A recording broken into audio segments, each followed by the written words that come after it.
हर हर महादेव। तो मुझे ये कहानी भेजी है लड़की के मम्मी पापा ने, जो कि इस बेचारी बच्ची को पसंद भी नहीं करते थे। तो आइए जानते हैं क्या है पूरी बात और देखते हैं भोलेनाथ का एक और चमत्कार। आज की कहानी सोनिया की है। जो भोले बाबा नहीं होते तो मेरे माता पिता मुझे घर से निकाल देते, और अगर मेरी बड़ी दीदी नहीं होती तो ये लोग मेरा साथ कब का छोड़ देते। इसमें जो सोनिया है वो 8 साल की है और जो बड़ी बिटिया है वो 10 साल की है। इनका नाम दीप्ति है। दोनों एक दूसरे से बहुत प्यार करती हैं, मस्ती करती हैं, खेलती है, पढ़ाई करती है, दोनों साथ में स्कूल जाती है और दोनों बहुत अच्छी चाइल्ड है और बहुत फेवरेट है सबकी। लेकिन एक बात बताऊं मैं आपको, ये जो दीप्ति है ना, इनके पिता इन्हें पसंद नहीं करते। इसकी 2 वजह है। एक, इनकी जॉब चली गई थी और दूसरा ये लड़की बन के पैदा हो गई थी। इनके पिता जब से ये पैदा हुई है इसको मनहूस बोलते हैं, और पता नहीं इतनी प्यारी बच्ची इन्हें मनहूस क्यों लगती है। लेकिन ये कहानी माता पिता ने भेजी है। इन्होंने बताया है कि गलती तो बहुत बड़ी की थी लेकिन वो सही समय पर हमने ठीक कर ली। सोनिया और दीप्ति एक दूसरे से बहुत प्यार करते हैं, एक दूसरे को बहुत सपोर्ट करते हैं, लेकिन दीप्ति को हमेशा ज़्यादा प्यार मिलता है और सोनिया को हमेशा डांट मिलती है। सोनिया अक्सर डांट खाती है, कुछ भी गलत होता है तो इसमें गलती सोनिया की ही होती है। दीप्ति दोनों बच्चे का ले जाती है। इनके घर में ज़्यादा प्यार नहीं है, दोनों बच्चों में अंतर किया जाता है। सोनिया बड़ी हो रही है, उसकी भक्ति भी बढ़ती जा रही थी। ये जल दूध अर्पण करे बिना नाश्ता खाना कुछ नहीं खाती थी और सबसे पहले तैयार होके भोले बाबा के मंदिर जाकर जल चढ़ा कर आती थी। सोनिया का बर्थडे आने वाला था तो उसने पिता से डिमांड कर दी कि पापा हमारे लिए फ्रॉक लेके आना, 2 एक जैसी, एक सोनिया और एक दीदी के लिए। बस ये बोले कि ठीक है मैं ले आऊँगा। लेकिन पिता की हरकत तो देखो, पिता ने फ्रॉक तो लाया लेकिन सिर्फ सोनिया के लिए नहीं, दीप्ति के लिए।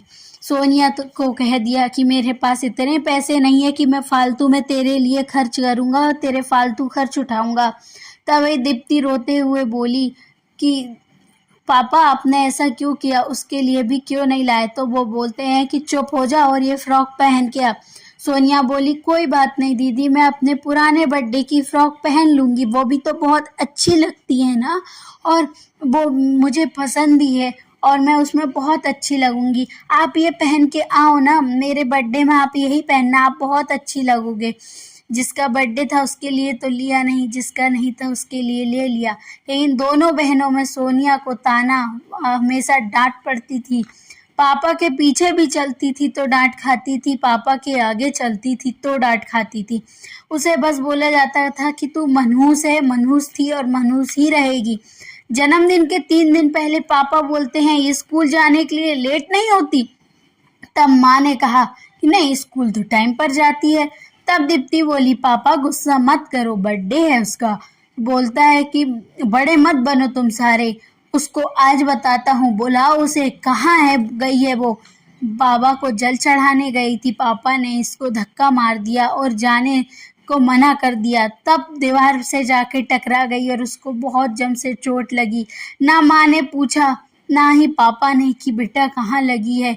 बोली नहीं पापा नहीं जाऊंगी अब, आप गुस्सा मत करो, याद रहेगा मुझे कि मुझे वहाँ नहीं जाना है। खुशी नहीं आई है इस घर में साफ बात तो ये है कि लड़का नहीं हुआ ना, लड़की हो गई थी। इस बात पे इन्हें बहुत तकलीफ होती है। तब दोनों बहनें स्कूल चली जाती है। उसके सर में तो चोट लगी है, उसे दर्द हो रहा है। माँ बोलती है पापा के जाने के बाद कि मैं मंदिर से तो जा सकती हूँ। तो माँ ने कहा बेटा मंदिर जाएगी तो स्कूल कब जाएगी, और तेरे पापा कभी 9 बजे जाते हैं, कभी 9:30 बजे जाते हैं, और अगर तू ऐसे ही करती रही तो तू स्कूल नहीं जाएगी। तब दोनों बहनें मिलकर भोले बाबा की एक छोटी सी मूर्ति लेके आती है और उन्हें मंदिर में रखती है।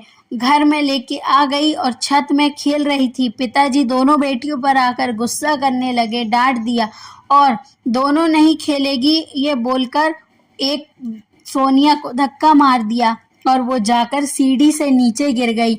उसको लग गई, उसको पास क्लिनिक ले गए और उन्होंने कहा कि सिर में चोट लगी है, बड़े अस्पताल लेके जाओ। पापा बोले जबरदस्ती के पैसे लग रहे हैं। तब दीप्ति ने बोला पापा धक्का भी तो आपने ही दिया था ना सोनिया को, तो आप सब कहाँ खड़े हो, लाइट ऑन करो ना। डॉक्टर साहब ने जैसे ही सुना उसके पास गए।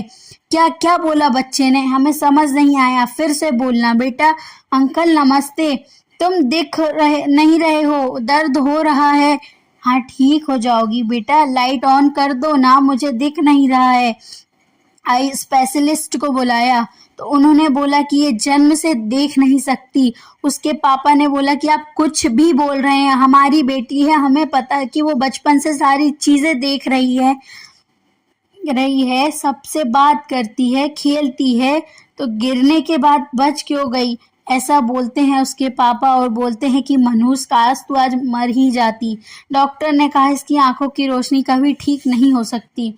सोनिया रोने लगी और मेरे को दिख नहीं रहा है, मेरा बर्थडे है, गुड़िया बहुत गलती है, जॉब चली गई, स्कूटर पलट गया, ये मनहूस है, ये नासपीटी है, सबकी बेटी के लिए बोल रहा है, इसका बर्थडे सेलिब्रेट नहीं हुआ।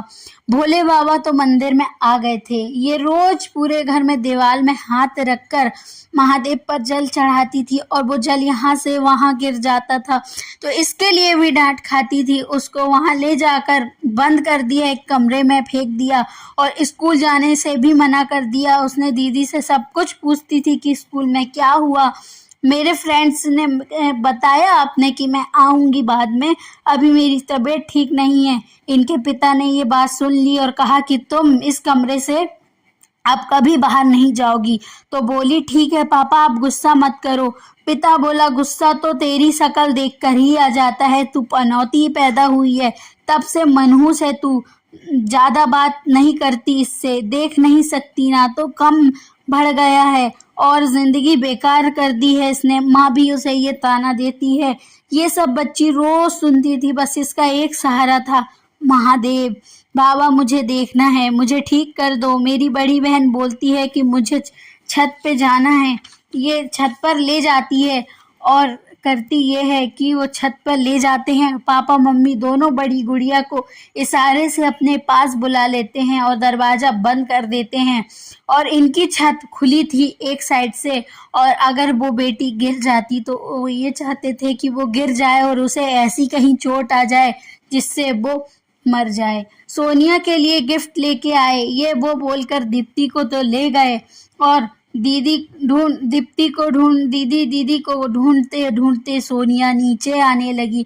तब पड़ोसियों ने देखा और बाकी लोगों को आवाज लगाया और उसको बोले कि सोनिया बेटा नीचे नहीं आना, वहां से जहां तुम खड़ी हो तुम वहां से गिर जाओगी, तुम छत पे खड़ी हो वहीं खड़ी रहो।